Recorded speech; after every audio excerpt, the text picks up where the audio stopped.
¿Qué tal amigos? Espero que se encuentren muy bien en el día de hoy. Tengo la buena fortuna de llegar a cada uno de ustedes gracias a las distintas redes sociales que podrán encontrar, tanto en la descripción de este video como también a lo largo del mismo. Y así, sin más, pues empezamos con el tema del día de hoy.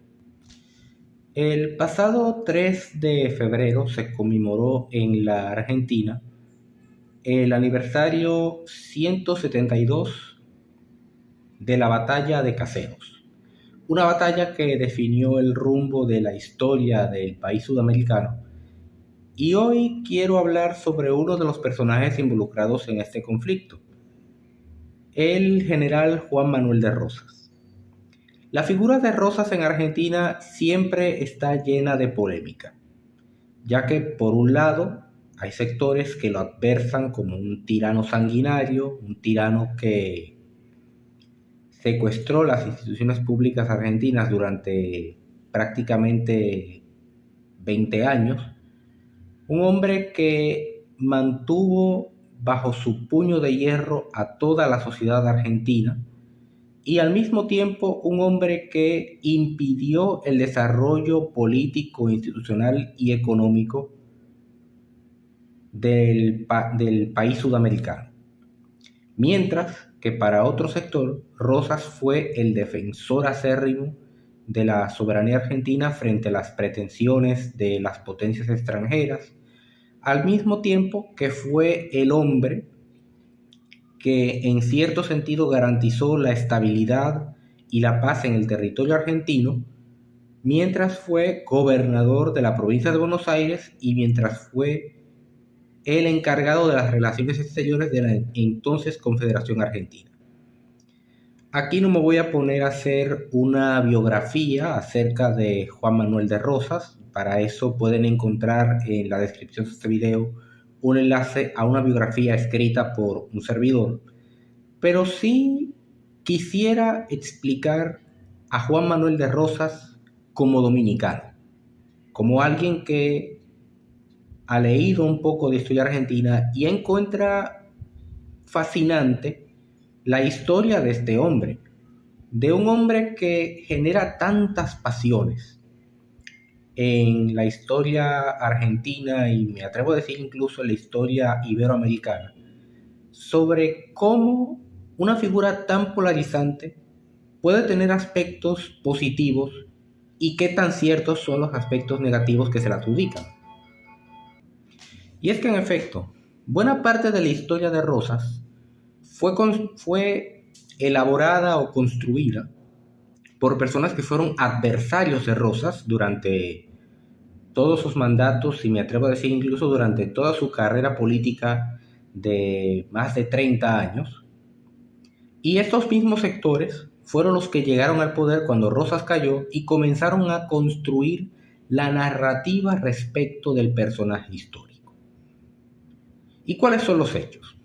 Lo cierto es que Rosas, como figura histórica, fue uno de los principales impulsores o defensores de la estabilidad nacional, o por lo menos de la estabilidad de la provincia de Buenos Aires, porque hay que entender que la historia argentina, durante buena parte del siglo XIX, a partir de los hechos de la Revolución de Mayo, del 25 de mayo de 1810, y durante buena parte del siglo XIX, va a ser una historia sumamente convulsa, sumamente desorganizada, donde distintas formas de gobierno se ensayan y caen. Y es precisamente en este periodo donde Rosas comienza a desarrollarse. A pesar de que Juan Manuel de Rosas no participó en la gesta emancipadora argentina, ni en la gesta emancipadora del Cono Sur, sí tuvo una carrera militar importante como jefe de milicias en la frontera de la provincia de Buenos Aires con los territorios indígenas.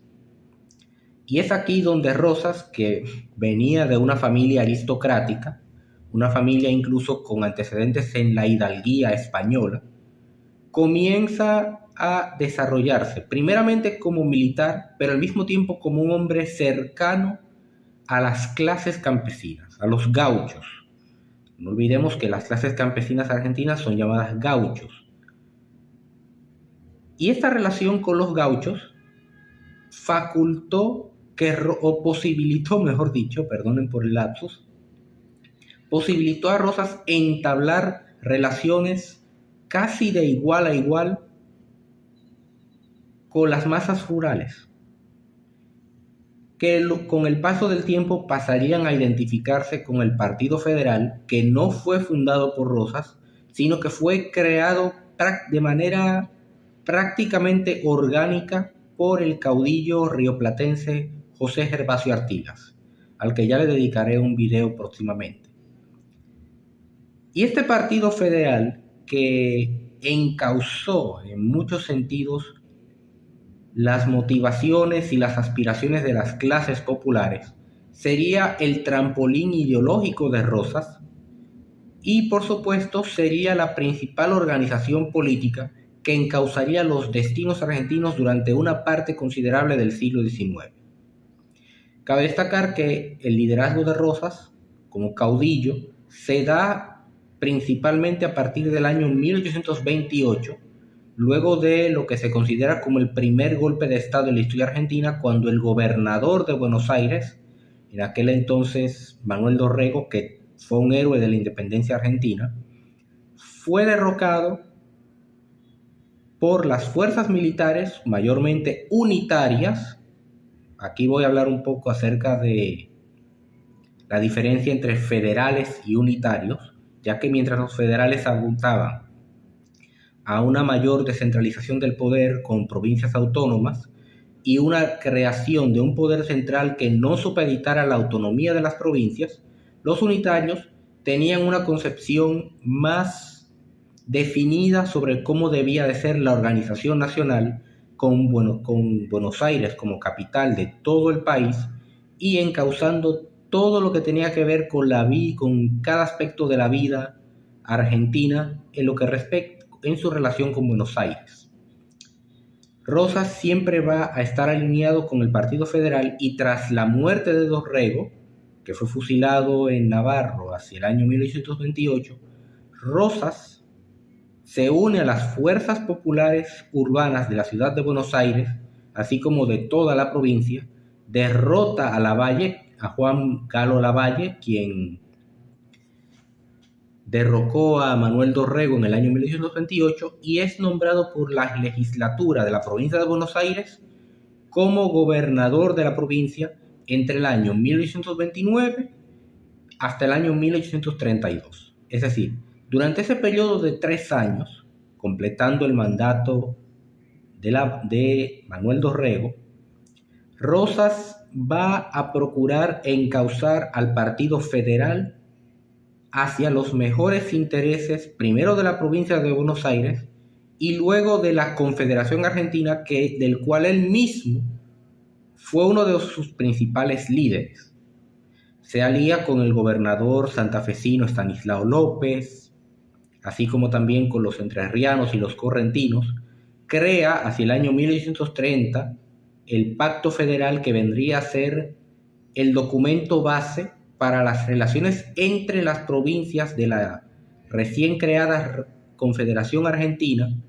Logra derrotar a los unitarios en una guerra civil que dura aproximadamente 1 año, y durante los siguientes 20, el país se organiza reconociendo las autonomías provinciales y otorgándole a Buenos Aires el manejo de las relaciones exteriores y económicas. Ese fue, por supuesto, el primer mandato de Rosas. Pero es a partir del año 1835 cuando las cosas en Argentina comienzan a tomar un rumbo diferente. Rosas sale del poder en el año 1832, deja el poder durante aproximadamente 3 años, se dedica a crear una campaña por el territorio de la Pampa desértica argentina, lo que hoy conocemos como la Patagonia. Entabla relaciones con los distintos indios que viven en esta región, con los cuales los argentinos tendrán una relación un poco tirante durante poco más de un siglo, y recién vuelve en el año 1835, cuando es asesinado otro caudillo regional, Facundo Quiroga. Facundo Quiroga, por cierto, es conocido por la novela que escribió Domingo Sarmiento, con el nombre de Facundo. Les recomiendo que la busquen en internet y la lean, es una novela muy interesante. Y tras el asesinato de Dorrego y el debilitamiento del caudillo santafesino Estanislao López, Rosas asume nuevamente la gobernación de Buenos Aires y lo hará durante aproximadamente 17 años. Es durante el segundo mandato de Rosas que se dan muchos de los crímenes que se le endilgan al gobernador bonaerense, al gobernador porteño, y muchos de estos crímenes, por supuesto, tenían que ver más con características de la época que con mera motivación política. Durante estos 17 años, Rosas va a enfrentar distintos desafíos. Va a enfrentar un bloqueo anglo-francés, el primer bloqueo anglo-francés de la historia argentina, precisamente porque los ingleses le exigían a Buenos Aires, o mejor dicho, los franceses, disculpen el error de nuevo, le exigían a Buenos Aires trato preferencial para sus ciudadanos, así como lo tenían los ingleses residentes en Buenos Aires y en la Confederación Argentina. Rosas, por supuesto, no va a aceptar esto. Los franceses bloquean un poco con el apoyo de los ingleses al puerto de Buenos Aires, y esto motiva a que los hacendados del sur de la provincia de Buenos Aires convoquen una rebelión en contra de Rosas, contando incluso con el apoyo de los antiguos unitarios. Y afortunadamente Rosas logra vencer este bloqueo francés, que finalmente termina en un tratado de paz. Tratado de paz que le permite a su vez combatir a los antiguos unitarios y derrotarlos decisivamente en distintas batallas. También esto le permitió a Rosas organizar económicamente la provincia de Buenos Aires mediante la creación de una ley de aduanas que en muchos sentidos mostraba los intereses de las clases más acomodadas del Partido Federal, que propugnaban un mayor proteccionismo sobre la economía argentina. Y aquí me voy a detener en algo. Mucha gente tiene la noción de que el proteccionismo económico significa cerrarse por completo a nivel económico. Cerramos, nos alejamos del mundo, vivimos con lo nuestro. Realmente lo que busca el proteccionismo no es sancionar el mercado, sino garantizar una mayor competencia económica para que los sectores productivos nacionales puedan competir en igualdad de condiciones con las economías importadas. Esta ley de aduanas, promulgada por la legislatura de Buenos Aires y que fue celebrada y adoptada inclusive por muchas de las legislaturas provinciales argentinas, limitaba ciertos productos que se producían fuera del país, pero al mismo tiempo permitía la entrada libre de productos que no se fabricaban en territorio argentino. Para poner un ejemplo, si usted quería comprar una silla de montar inglesa, usted la podía comprar, pero tenía que pagar los impuestos correspondientes a la importación de ese producto. ¿Por qué razón? Para proteger a los creadores de sillas de montar de la provincia de Córdoba, que hacían sillas muy buenas. Pero si por ejemplo usted quería comprar un piano de cola o quería comprar un violín, que eran instrumentos muy comunes en los salones literarios de Buenos Aires y de las provincias del interior, ese producto entraba prácticamente libre. Es decir, el proteccionismo que propugnaba Rosas no chocaba con los intereses librecambistas de la provincia de Buenos Aires y al mismo tiempo protegía los intereses de las demás provincias argentinas. Luego, durante la década de 1840, Rosas también se va a enfrentar a un bloqueo anglo-francés, el segundo esta vez, que va a durar cerca de 3 años. Y este bloqueo se da un poco en medio de las tiranteses entre Rosas y los colorados uruguayos, ya que el gobierno británico, el gobierno francés y hasta el gobierno de Brasil garantizaban la independencia del Uruguay, y esto entraba en contradicción con los intereses de Juan Manuel de Rosas.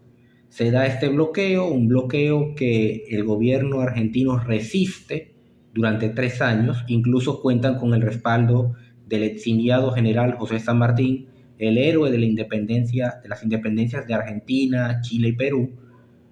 Y finalmente, después de 3 años, Rosas logra la paz con los ingleses y con los franceses y logra consolidarse en el poder. En otras palabras, es durante estos gobiernos de Rosas donde se da la mayor prosperidad de la provincia de Buenos Aires, y al mismo tiempo donde se da la mayor prosperidad de las provincias argentinas, porque si bien es cierto que las aduanas porteñas no compartieron del todo su riqueza con las provincias argentinas, sí permitieron que se creara el mercado interno argentino, uno de los mercados internos más fuertes que hay en la región, y al mismo tiempo garantizó en muchos sentidos la estabilidad nacional argentina. Y entonces surge la pregunta: si el gobierno de Rosas tuvo aspectos muy positivos y muy favorables para los argentinos, ¿por qué es recordado de manera tan brutal? La respuesta la podemos encontrar en el periodo inmediatamente posterior a la batalla de Caseros, cuando Rosas es derrotado por el ejército grande de Justo José de Urquiza, y Rosas tiene que partir hacia el exilio en Buenos Aires. Lo cierto es que durante el segundo mandato de Rosas se dieron crímenes escandalosos. Primeramente, la represión de los llamados libres del sur, hacia los llamados libres del sur por parte de la Mazorca, que era un grupo parapolicial del Partido Federal, a quien se le atribuyen los crímenes más atroces que pudieran haberse dado en la historia temprana argentina. Y luego están delitos como el asesinato de la pareja entre el cura Ladislao Gutiérrez y la jovencita porteña Camila O'Gorman. Este delito tan sanguinario marcó profundamente a la sociedad porteña de su momento, principalmente porque se trataba de una jovencita ligada a las familias más empingorotadas de la provincia de Buenos Aires y de la ciudad de Buenos Aires, y también porque el principal implicado en este escándalo fue un joven sacerdote también vinculado a las familias más importantes de la provincia de Tucumán. Y este crimen, del que ya podrán averiguar en internet, dio mucho de qué hablar a los detractores de Rosas. Esos mismos detractores que paradójicamente criticaban el hecho de que un sacerdote tuviese una relación con una jovencita de la alta sociedad porteña.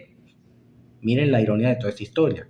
Y uno de los principales detractores, tanto de esta relación como del posterior fusilamiento de esta pareja, fue Domingo Faustino Sarmiento. Miren ustedes qué casualidad. Los mismos unitarios que criticaban a Rosas por supuestamente permitir este tipo de relaciones sacrílegas, serían los mismos quienes acusarían a Rosas por la sangrienta muerte de esta pareja. Luego de que Rosas es exiliado y parte hacia la Gran Bretaña, comienza un juicio en ausencia de Rosas, en donde prácticamente le embarcan todos sus bienes, lo acusan de distintos delitos graves, pero Rosas no puede organizar su defensa porque se encuentra en el exilio. Y Rosas, curiosamente, cuando abandona Buenos Aires, se lleva parte de sus archivos de los archivos de gobierno, un poco para tratar de proteger lo que sería su honor como caballero, como gobernante, como ex gobernante, en tanto que otros papeles son custodiados por los unitarios que luego terminan quemándolos. Y aquí entra una contradicción importante. Si se supone que tienes documentos para acusar a Rosas y tienes la evidencia ahí, ¿para qué la quemas? Esto chistosamente va a ser algo muy común en la historia argentina, así que no se preocupen bastante, no se preocupen demasiado. Y Rosas durante su exilio recibe pocas visitas, en donde él explica sus motivaciones para hacer muchas de las actuaciones que tuvo, mientras fue gobernador de Buenos Aires y encargado de las relaciones exteriores de la Confederación Argentina. Rosas finalmente va a morir en el año 1877, un 11 de marzo, si no me equivoco,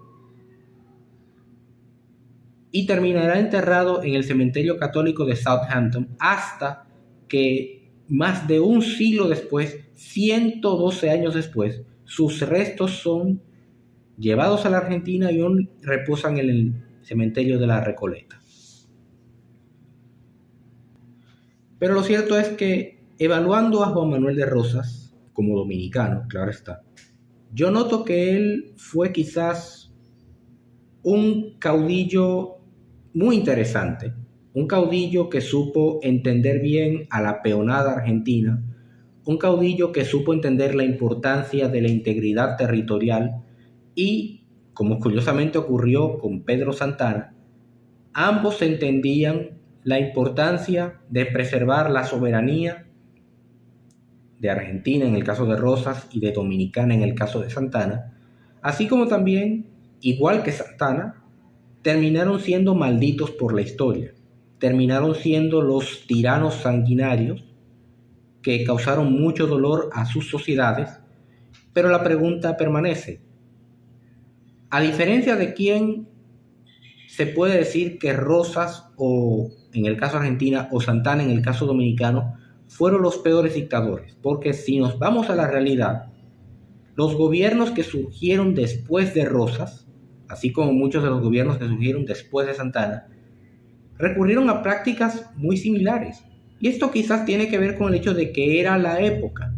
En aquella época muchas veces no se tomaba en consideración las cuestiones éticas o morales de las actuaciones. Se actuaba según lo exigían las circunstancias.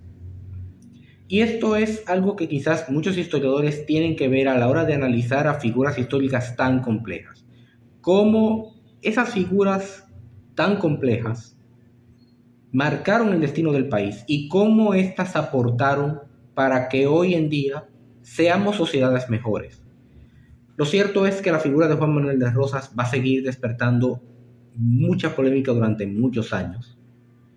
Y siempre es importante que las personas que estudian y analizan la historia puedan tratar de entender el contexto histórico del momento. Porque entendiendo el contexto histórico, entendemos a los personajes.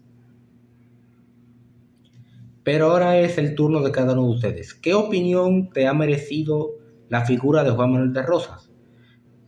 ¿Te dio curiosidad investigar sobre este personaje? Déjame saber tu opinión en la caja de comentarios.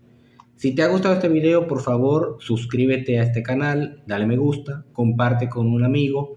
Me gustaría ver debate en la caja de comentarios y participar del mismo. Y nos vemos en una próxima oportunidad. Bye bye.